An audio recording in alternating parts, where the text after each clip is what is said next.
Welcome, life science learners, to an installment of Life Sciences where we're looking at scientific experiments and scientific methodology. I'm sure you guys have spent some time at school trying to figure out the reasons for why things happen or trying to solve a problem. And often we end up looking at a process called scientific method. So over the next few episodes, we're going to look at the principles behind how we set up an investigation, how we collect data, how we interpret that data and present that data in a report where it's easier for us to be able to draw a conclusion. So I hope you guys settle in, let's engage with this, and let's see how we go about solving scientific problems. Okay, so we're going to look at designing a scientific investigation today. So, have you ever thought about the following? Why do plants grow upwards? Or, for that matter, why do leaves have a green color? And often this is a question that we asked, and we've got to kind of figure out, well, what is the explanation for that? And so for someone to be able to prove the reasons for why a plant grows up or why leaves are green, we've got to do a specific process called research, and we've got to carry out an investigation to actually determine the factors or the reasons why a plant has green leaves or why it chooses to grow upwards. And hence, let's look at that process today and try and understand the method behind trying to solve a question or a problem. So, for you, I've got a challenge question today, and we're going to look at this at some point at the end of this session. So the question is, what is the first step in a scientific method? The options are A, to ask a question, B, a conclusion, C, to formulate a hypothesis, or D, to make an observation. So I'm going to leave that with you guys to kind of simmer over as we get through this lesson. Let's look at the concept behind scientific method. And in this illustration, I have essentially laid out the entire process of what goes into scientific method. So at the start of any procedure, the first thing we need to look at is, what is the question that we need to ask, or what's the question that's being asked? And in this case, I've asked you, okay, have you ever thought about why do plants grow upwards? And that's a question that I've asked. And often you end up getting questions posted to you in terms of why do things happen? So that's a question that you don't have answers to. So the next step would be that you go and read about that. So you do your research. And research could be reading, and you go into Google and you go and type in your question, and you look at other resources that are available. And sometimes there's often research done on a similar topic, or someone else that's currently working on something that's relevant. So you start understanding other relevant information that's a link to your question. And this does help in you being more focused in your research. So let's read. Let's try and understand what other research is happening around your specific area of focus. Then you've got to construct a hypothesis. And essentially, we've got to look at what a hypothesis is. And essentially, a hypothesis is probably I would use a guess, a prediction, probably what do you think would happen? So you make a statement, and that statement needs to be tested through carrying out an investigation. So in the case of the question that we asked at the beginning, why do plants grow upwards? Well, we've got to come up with a hypothesis. And that hypothesis is plants grow upwards because they require light, or plants grow upwards because they don't require light. So we've got to now establish the reasons behind that.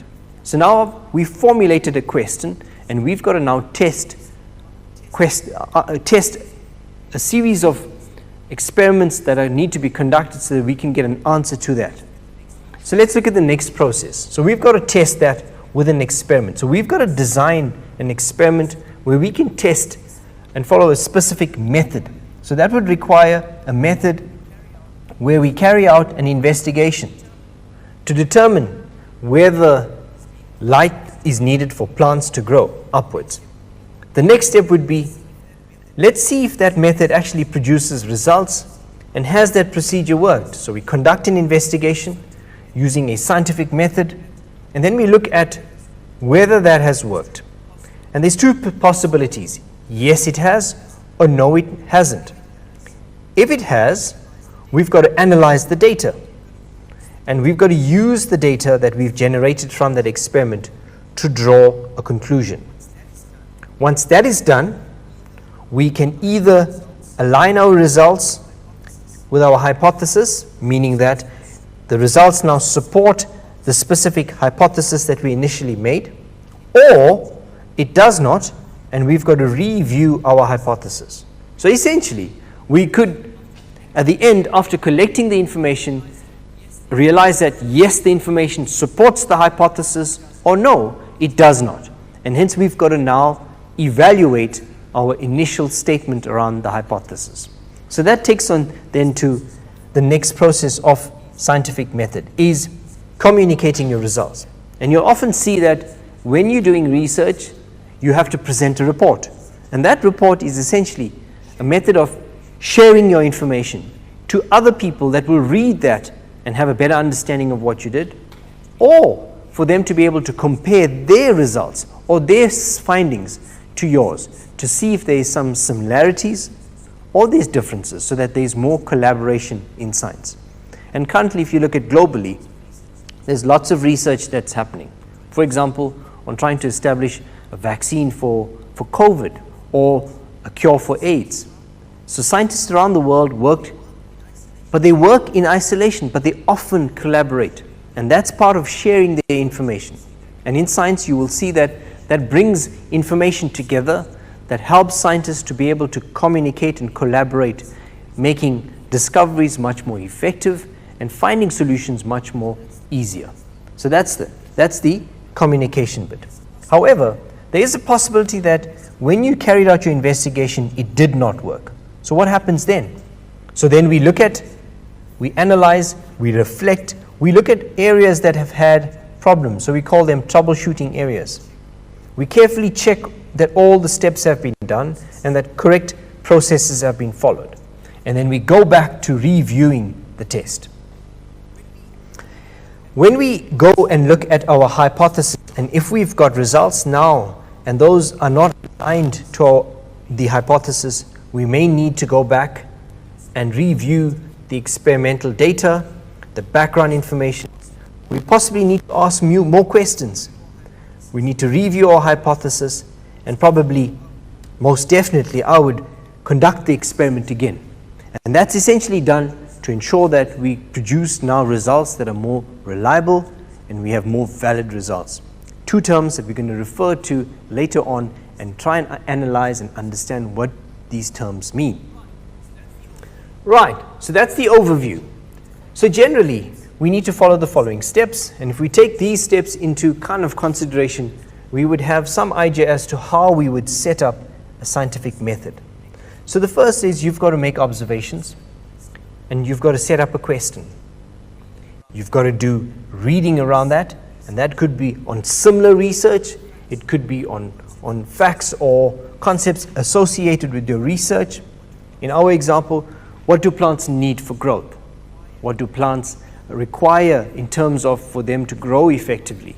What is there in light that causes plants to grow? Do plants have hormones? So we've got to ask all these questions that will point us to the reasons possibly why plants grow upwards. Okay, we've then got to formulate a hypothesis, and then that's going to be an educated guess, probably a prediction that you need to establish a set of experiments. So you make a prediction, and that prediction would be either supported or not. We will test the hypothesis, and that's by conducting an investigation. So as I said, you would have to have an experiment set up, so we investigate, and that's through scientific experiments. And once those investigations are carried out, they give us results, and those results should be analyzed and conclusions drawn. As I said, it's important for us to be able to report on these and share your results. Cool. So, what are the key words in this section?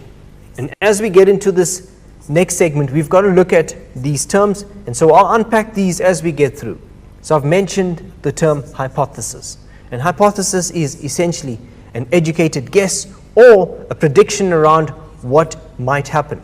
And these often would need to have the independent variable, as I've mentioned below here, and the dependent variable.